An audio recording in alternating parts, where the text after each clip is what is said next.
Un gran show aéreo, muchos movimientos en la industria y un par de accidentes realmente devastadores hicieron que noviembre fuera un mes especialmente movido para el mundo de la aviación. Así que, con eso, es hora de otro resumen de noticias, revisando esos grandes titulares, así como algunas historias más pequeñas, pero igualmente interesantes que podrías haber pasado por alto. Y vamos a comenzar con el Dubai Air Show de este año. Este evento se celebra cada 2 años y, como dicta la tradición, incluyó muchas noticias de la industria, sobre todo sobre pedidos de aviones por parte de varias aerolíneas del Golfo. Ahora, no voy a intentar enumerarlos todos aquí, pero un par de ellos merecen bastante más atención. El primero significó noticias particularmente buenas para Boeing. El fabricante estadounidense recibió un nuevo pedido de Emirates por 65 Boeing 777-9 más. Y eso significa que Emirates ahora tiene un total de 270 pedidos para la familia Boeing 777X. Por sí solo, ese nuevo pedido es bastante impresionante porque muestra que, a pesar de los retrasos sin precedentes del programa 777X, que hemos comentado en un video reciente en este canal, la confianza en las capacidades de este nuevo jet sigue siendo realmente alta, incluso por parte del presidente de Emirates, quien ha sido un crítico bastante vocal de esos retrasos de Boeing. Pero el detalle aún más interesante que surgió de este pedido fue que Emirates quiere que Boeing considere fabricar una versión incluso más grande del 777X. Y Boeing parece haber aceptado estudiar de cerca la posibilidad de hacerlo. Actualmente, la variante más grande de la familia 777X es la -9, con una -8 más pequeña que entrará en servicio en un par de años si todo sale bien. Ahora, si este nuevo plan realmente avanza, entonces el 777X más grande se llamaría la -10. Y es mucho más fácil ver por qué Emirates querría eso. Actualmente, su avión más grande es el poderoso Airbus A380, del cual tienen más de 100 volando. Y no es ningún secreto que Emirates está extremadamente molesta por el hecho de que ya no pueden conseguir más unidades nuevas. La línea de ensamblaje del Airbus A380 ya desapareció hace tiempo y no hay una verdadera perspectiva de un reemplazo directo, ni de Airbus ni de Boeing. Y el 777-10, si llega a ocurrir, no igualaría del todo el tamaño del Airbus A380, pero podría acomodar alrededor de 500 pasajeros, dependiendo de su configuración interna. Así que significaría estar muy cerca de lo que Emirates realmente necesita ahora, dado que su hub en Dubái ya está casi al máximo usando sus actuales A380s y 777s. Así que definitivamente necesitan algo más grande cuando el A380 empiece a desaparecer. Y Airbus también obtuvo un pedido más pequeño de Emirates por el Airbus A350-900. Y obviamente ellos también saben muy bien lo importantes que son los super jumbos para la aerolínea del Golfo. Así que, según fuentes, Airbus ahora también está considerando una versión alargada de su Airbus A350, que probablemente llamarían el Airbus A350-2000. Ahora, probablemente analizaremos más a fondo esta batalla de los nuevos superjumbos en un video aparte, pero aquí tienes un pequeño adelanto. Por una vez, esta es una batalla que se ve realmente muy prometedora para Boeing. Ahora, después de ese pedido del 777X, ocurrió algo más en el show que fue muy buena noticia para Airbus. Anunciaron un pedido de 150 Airbus A320-1neo por parte de flydubai, una aerolínea que hasta ahora había operado exclusivamente con Boeing. Así que esto significó que Airbus ahora le está quitando un cliente importante a Boeing. Esta pérdida también resultó aún más vergonzosa para Boeing por otra razón. Verás, el CEO de flydubai explicó que la aerolínea recurrió a Airbus porque no tenían otra opción. flydubai ya vuela el 737 MAX y tiene pedidos de más unidades. Pero la variante más grande del MAX, el MAX-10, no alcanza el alcance ni siquiera del Airbus A320-1 básico, mucho menos los modelos A320-1LR o XLR. Así que, como Iceland Air, que reemplazó todos sus Boeing 757s por el Airbus A321neo, flydubai quedó básicamente obligada a comprar el mismo avión de Airbus para darle más piernas a su red de rutas, algo que el 737 MAX 10 simplemente no podría manejar por ahora. Y eso expone claramente las limitaciones del mayor avión de pasillo único que Boeing ofrece en este momento. Más tarde, en el show, Boeing suavizó un poco ese golpe al obtener un pedido provisional de Fly Dubai por 75 MAX adicionales y otros 75 opcionales. Pero con cada vez más operadores de Airbus cambiándose al mayor Airbus A321neo, estamos viendo una tendencia para la cual Boeing básicamente no tiene respuesta hasta que finalmente lancen un reemplazo del 737. Ya veremos cuándo ocurre eso. Desafortunadamente, el Dubai Air Show también estuvo marcado por un accidente trágico, esta vez de un caza militar Texas de la India, que se estrelló frente a los espectadores el 21 de noviembre, último día del show. Ahora, este jet estaba equipado con un asiento ejectable. Pero, lamentablemente, el piloto indio de 46 años perdió la vida durante la maniobra y la causa completa del accidente está siendo investigada. Ahora, como estoy seguro de que ya sabes, esta no fue la única pérdida trágica de aeronaves que vimos en noviembre. 10 días antes, un Lockheed C-130E de la Fuerza Aérea Turca se desintegró en pleno vuelo tras despegar del aeropuerto internacional de Ganja, en Azerbaiyán, rumbo a su base en Turquía, y las 20 personas a bordo lamentablemente murieron en el accidente. Pero incluso antes de eso, también vimos el horrible accidente del UPS, vuelo 2976, un McDonnell Douglas MD-11 de carga, que se estrelló poco después del despegue en Louisville, Kentucky, en los Estados Unidos. Ese accidente cobró la vida de los 3 pilotos a bordo, más otras 11 personas en tierra. Y nuestros pensamientos están con sus familias y con la gente de Louisville en este momento tan devastador. Para cuando veas esto, deberíamos tener un video aparte revisando todo lo que sabemos hasta ahora sobre las circunstancias de este accidente. Y eso se basa en el informe preliminar de la NTSB, así que no voy a entrar en los mismos detalles aquí. En su lugar, en este video quiero centrarme en los efectos que esta tragedia tendrá sobre la flota de cargueros MD-11. Como vimos poco después del accidente, FedEx y UPS dejaron en tierra estos aviones y luego la FAA convirtió rápidamente esa inmovilización en una orden oficial por motivos de seguridad. Y eso fue algo que más tarde también ampliaron a los DC-10 que todavía quedaban en servicio. Lo hicieron porque el DC-10 y el MD-11 comparten varios elementos de diseño bastante similares, incluido el diseño de sus pilones de motor bajo las alas, que son, obviamente, uno de los puntos principales de esta investigación. Actualmente, UPS tiene una flota de 26 MD-11, FedEx tiene otros 28 y Western Global Airlines tiene 15. Y, obviamente, todos estos aviones son cargueros, y creemos que todos ellos también fueron convertidos desde aviones de pasajeros.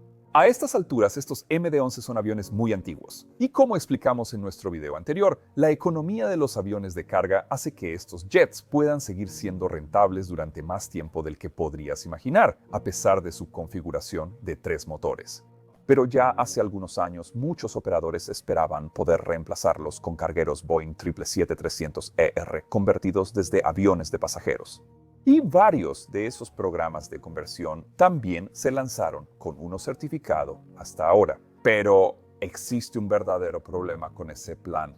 Y es que simplemente no hay suficientes 777-300ER disponibles para convertir en este momento. Y no estarán disponibles en cantidades suficientes para conversión hasta que el nuevo Boeing 777X entre en servicio, siendo los retrasos de ese programa el verdadero obstáculo en todo esto. Esa es una de las razones por las que FedEx, por ejemplo, no planeaba retirar sus MD-11 hasta el año 2032. Pero si esta inmovilización actual se prolonga y FedEx y UPS encuentran la manera de operar sin estos jets, entonces podrían terminar retirándolos muchísimo antes. Un cambio así no solo afectaría a las aerolíneas, también obligaría a cientos de pilotos, ingenieros de tierra y otros miembros del personal a volver a formarse para operar otros tipos de avión. Y la información más reciente que tenemos es que ahora no se espera que la inmovilización de la flota MD-11 termine antes de 2026, como muy pronto. Con eso en mente, Western Global decidió suspender temporalmente a sus pilotos de MD-11 y a otros miembros del personal. Así que este es un momento difícil para todos los involucrados, especialmente porque llega después de un accidente ya de por sí devastador. Como el mundo está ahora tan polarizado y se mueve tan rápido, cada vez es más difícil encontrar fuentes confiables y entender realmente qué está ocurriendo. Diferentes medios presentarán la misma historia de formas completamente distintas, algo con lo que hemos tenido que lidiar al investigar este video, como hacemos siempre. Y por eso hemos estado usando Ground News, el patrocinador de hoy. Ellos reúnen miles de artículos de todo el mundo y luego te muestran cómo cada medio presenta la misma historia, incluyendo sesgo, confiabilidad y propietarios, para que puedas cortar el ruido informativo y ver con claridad. Y de hecho, puedes seguir todo el proceso entrando a Ground News, /Mentor o escaneando este código QR para verlo en detalle. Más de 200 medios cubrieron las conclusiones de la NTSB sobre las grietas por fatiga implicadas en el accidente del MD-11 de UPS. Pero ese fue un detalle que no todos informaron de la misma manera. Por ejemplo, Shibi News, un medio con inclinación hacia la derecha, usa un lenguaje dramático y sensacionalista para centrarse en el horror del suceso. Mientras que Jalopnik, que se inclina más hacia la izquierda, adopta un enfoque más técnico, destacando el soporte de motor agrietado y lo que eso significa para la seguridad aérea. Ahora, si usas el plan Vantage como hago yo, también tendrás funciones como My News Bias, que te ayuda a detectar tus propios hábitos de lectura y a descubrir fuentes más equilibradas. Y en lo personal, saber que estoy recibiendo una imagen completa con mis noticias me da confianza de que realmente estoy entendiendo lo que pasa. Así que ve y visita Ground News /Mentor. Escanea este código QR o entra al enlace en la descripción para obtener un descuento del 40% en la suscripción ilimitada como un regalo para ti o para alguien a quien quieras. Es solo $5 al mes por tiempo limitado. Un enorme agradecimiento a Ground News por patrocinar este video. Ahora volvamos a las noticias. Nuestra siguiente historia recibió mucha menos atención que las que ya he comentado y en realidad ocurrió a finales de octubre. Pero después de que grabamos nuestro anterior resumen de noticias el 28 de octubre, India y Rusia anunciaron un plan para empezar a fabricar aviones de pasajeros juntos. En la India, específicamente Hindustan Aeronautics Limited, o HAL, será la encargada de fabricar el Yakovlev SJ-100, que anteriormente era conocido como el Sukhoi Superjet, o SSJ, dentro de esta colaboración. En esta última versión se supone que utilizará componentes totalmente rusos, incluidos los motores. Originalmente, este avión estaba propulsado por el Powerjet SAM-146, que es un turbofan que utiliza un núcleo derivado del CFM-56. Y todo el motor era un proyecto compartido entre Safran en Francia y NPO Saturn en Rusia.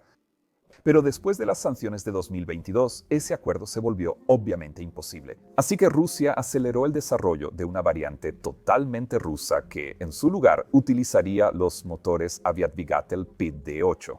Pero no está claro si esa versión del avión ya está completamente certificada. En cualquier caso, esos motores no bastan para rusificar por completo este avión. Alrededor de entre 55 y 60% de los costos del avión original implicaban componentes extranjeros como aviónica, tren de aterrizaje, sistemas hidráulicos, sistemas eléctricos y electrónicos, e incluso equipamiento de cabina. De hecho, incluso la fibra de carbono utilizada para fabricar la estructura compuesta del avión se obtenía fuera de Rusia. Ahora, ya hemos hablado de estos desarrollos antes en este canal, pero el punto aquí es que esta alianza con India se puede interpretar de dos maneras posibles. En primer lugar, podría ser una forma astuta de que Rusia esquive las sanciones internacionales y las restricciones comerciales para conseguir que se fabriquen más aviones. Y eso podría significar que una buena venta a India esté a la vuelta de la esquina, o incluso a otros compradores internacionales. Y quizá incluso podría hacer posible producir repuestos para apoyar la flota existente de SG-100 que ya está en servicio en Rusia. Y eso podría funcionar incluso si esos aviones tienen motores y otros componentes occidentales, como ocurre actualmente. O esto se puede ver de una forma distinta. Este desarrollo también plantea la pregunta de si Rusia siquiera es capaz ya de producir este avión en casa. Verás, solo un puñado, alrededor de 7 SSJ o SG-100 se entregaron a aerolíneas después de las sanciones de 2022. Y según los informes, todos ellos se ensamblaron con motores y otros componentes extranjeros que ya estaban en Rusia en el momento en que entraron en vigor las sanciones. Y, hasta donde sabemos, ningún SG-100 rusificado parece haber entrado todavía en servicio. Lo mismo ocurre con el más nuevo y más grande MC-21. Al parecer, una versión totalmente rusa ya está realizando pruebas de vuelo, pero el calendario de certificación de ese avión sigue sin estar claro. India, por su parte, ha querido impulsar su propia industria aeronáutica tanto como sea posible y también ampliar la infraestructura aeroportuaria dentro del país. Además, mientras grabamos esto, India está sujeta a aranceles del 50% por parte de los Estados Unidos, todo lo cual posiblemente explica su motivación para mirar hacia Rusia en su lugar. Pero con una geopolítica internacional que cambia tan rápido, el panorama que vemos hoy podría verse muy diferente en solo unos meses. Así que seguiremos este tema con muchísimo interés. A continuación, tenemos la conclusión de una incómoda historia de aviación que se ha alargado durante demasiado tiempo. Y no me refiero al cierre del gobierno de los Estados Unidos, aunque ese también terminó en noviembre tras convertirse en el cierre de este tipo más largo de la historia. Y el hecho de que al fin terminara alivió de forma considerable la carga sobre los controladores de tránsito aéreo y otros trabajadores clave de la industria de la aviación. Ahora, la historia que se prolongó aún más que ese cierre fue la huelga de los trabajadores de Boeing en el área de St. Louis, donde Boeing construye aeronaves militares como el FA-18 y el F-15, además de municiones y otros contratos militares.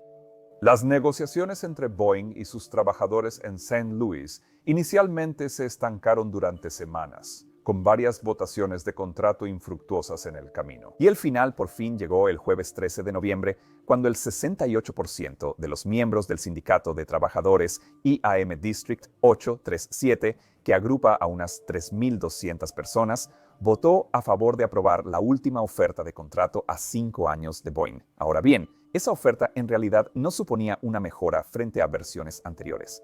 Lo que sí hizo fue duplicar los incentivos en efectivo iniciales de $3,000 a $6,000, pero también eliminó $4,000 en primas que habrían llegado más adelante. Según Reuters, muchos trabajadores de Boeing creían que la plantilla en conjunto simplemente estaba agotada por la huelga, lo cual no era tan sorprendente dado que terminó durando completos 101 días. Pero ni siquiera este es el último contrato laboral y posible huelga a la que Boeing tendrá que enfrentarse, según Scott Hamilton en Lehigh News.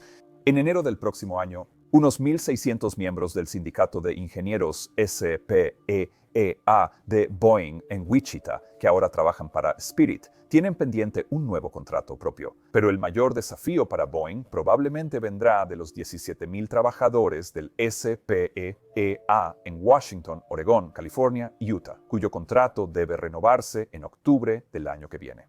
Así que mantente atento. Ahora, con el cierre del gobierno de los Estados Unidos finalmente terminado, la FAA puede empezar a ocuparse de otros asuntos. Y eso nos lleva a nuestra siguiente historia de noviembre. Y esto es algo a lo que vale la pena prestarle atención en los próximos meses: control de tránsito aéreo. Muy pronto, el secretario de Transporte de los Estados Unidos, Sean Duffy, y su equipo tendrán que decidir qué empresa se encargará de la renovación del sistema de control de tránsito aéreo del país. Hace unas semanas hicimos un video explicando esto con bastante detalle y cómo el cierre del gobierno afectó este proceso. Pero, en resumen, la infraestructura actual de ATC es más antigua que muchas de las personas que la operan. Hace unos meses, el secretario de Transporte de los Estados Unidos, Sean Duffy, afirmó que a veces la FAA tiene que buscar repuestos para equipos clave en eBay. Y eso se debe a que muchos de esos equipos son tan antiguos que ya no tienen ningún tipo de soporte oficial por parte de sus fabricantes. Y cuando eBay no era una opción, los trabajadores de ATC a veces tenían que crear piezas de repuesto usando impresoras 3D. Así que en este momento, 51 de los 138 sistemas de telecomunicaciones de ATC se consideran, según los informes, insostenibles. Pero, como explicamos en nuestro video anterior, crear un reemplazo integral para toda esta infraestructura es increíblemente caro. El Congreso de los Estados Unidos ya ha aprobado 12,5 mil millones para el proyecto, pero el secretario de Transporte dice que probablemente harán falta otros 19 mil millones. Además de eso, ahora bien, la FAA ha estudiado algunas alternativas más baratas. Actualmente, el sistema de ATC se basa en dos plataformas separadas: ERAM, que significa En-Route Automation Modernization, y STARS, que significa Standard Terminal Automation Replacement System. En términos muy sencillos, ERAM se usa para gestionar aeronaves a mayores altitudes, mientras que STARS se utiliza cerca de los aeropuertos, donde los vuelos salen o llegan en aproximación y aterrizaje. Ahora, idealmente, la FAA quiere un único sistema nuevo de ATC que reemplace a estos dos sistemas existentes, pero algunas alternativas propuestas adoptarían un enfoque más moderado, manteniendo estos sistemas por separado.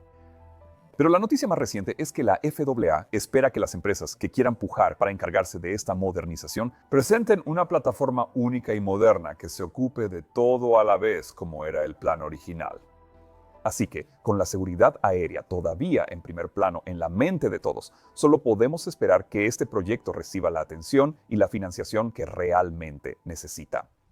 Y hablando de seguridad aérea, hablemos de algunas acciones deliberadamente inseguras que han venido frustrando a muchas personas que gestionan el tráfico aéreo alrededor de los aeropuertos europeos en las últimas semanas.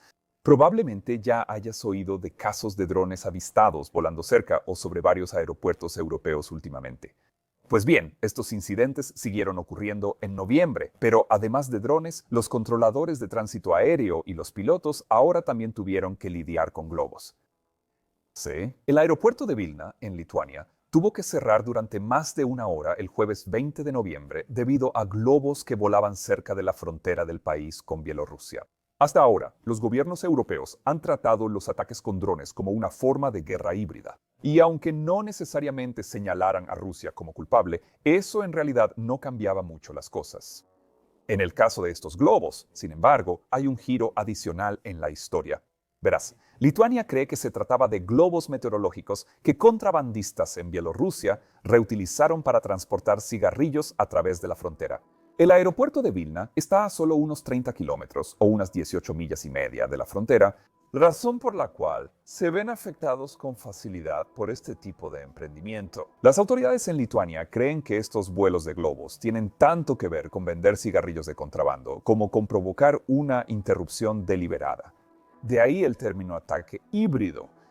Más allá de eso, Bruselas, en Bélgica, y Eindhoven, en los Países Bajos, así como varios otros aeropuertos, tuvieron que cerrar temporalmente en noviembre por culpa de drones. Y muchos funcionarios creen que se trata de ataques coordinados. Más cerca de Ucrania, Polonia y Rumanía, también tuvieron que cerrar secciones de su espacio aéreo y despegar casas de reacción cuando drones armados con explosivos dirigidos a Ucrania cruzaron a sus territorios. En una ocasión, se siguió la pista de un dron a más de 100 kilómetros dentro de las fronteras de Rumanía. Ahora, las aerolíneas y las tripulaciones de vuelo tienen procedimientos para mitigar estos riesgos, pero, francamente, la aviación ya es lo bastante complicada sin añadir amenazas como estas. O, de hecho, las bombas incendiarias de las que hablé en otro video reciente. Por último, con el final del año ya casi encima, este es el momento en el que los analistas de aviación empiezan a mirar qué tan cerca están Boeing y Airbus de alcanzar sus objetivos de entregas de aviones para el año. Airbus quería entregar 820 aeronaves para finales de 2025 y, en los primeros 10 meses del año, ha entregado hasta ahora 585. Boeing ha tenido objetivos más modestos que Airbus desde hace varios años, y 2025 no fue la excepción. Apuntan a 570 entregas de aeronaves y han alcanzado 493 en los primeros 10 meses. Así que, con estos números, podría parecer que ambos siguen aún lejos de sus metas finales, especialmente Airbus. Pero ambos tienden a entregar bastantes más aviones en los 2 últimos meses del año, de nuevo, especialmente Airbus. Normalmente, a estas alturas, también compararíamos cómo les va a ambos frente al año pasado, pero esta vez las comparaciones son un poco más complicadas, ya que Boeing no produjo muchos aviones en el último trimestre del año pasado debido a las huelgas. Ahora, Boeing ha estado aumentando la producción del 737 MAX en los últimos meses. Y en una noticia relacionada de noviembre, anunciaron que ya han empezado a trabajar en la ampliación de su planta en North Charleston, Carolina del Sur, donde actualmente fabrican el Boeing 787. Esta ampliación se anunció por primera vez en agosto, pero parece estar avanzando bastante rápido. En este momento, Boeing solo fabrica alrededor de 7 Boeing 787 al mes, pero en menos de un año a partir de ahora planean aumentar esa cifra hasta 10. Como dije al principio, pasaron muchísimas cosas en noviembre y ni siquiera he llegado todavía a Airbus dejando en tierra alrededor de 6.000 de sus Airbus A320 debido a posibles vulnerabilidades frente a las erupciones solares. Pero estamos preparando ahora mismo un video aparte y detallado sobre eso, así que mantente atento. Además, cuéntame si viste algo más que deberíamos haber cubierto aquí o que merezca su propio episodio de Mentour Now. Nos encanta saber de ti. En cualquier caso, gracias por ver este resumen de noticias hasta el final. Obviamente, aún nos queda hacer otro de estos para diciembre, pero ese llegará en enero de 2026. Así que esto significa que acabas de ver el último resumen de noticias de 2025. Así que feliz Navidad y próspero año nuevo. Por favor, dime si te gusta este formato, ya que ya ha pasado casi un año desde que empezamos a hacerlo. Además, échale un vistazo a la oferta especial de nuestro patrocinador. Si te encanta mantenerte al día con las noticias de una forma equilibrada, realmente ayuda al canal. Mi nombre es Peter Hornfeld y esto es Mentour Now. Que tengas un día absolutamente fantástico y nos vemos la próxima vez. Chao, chao.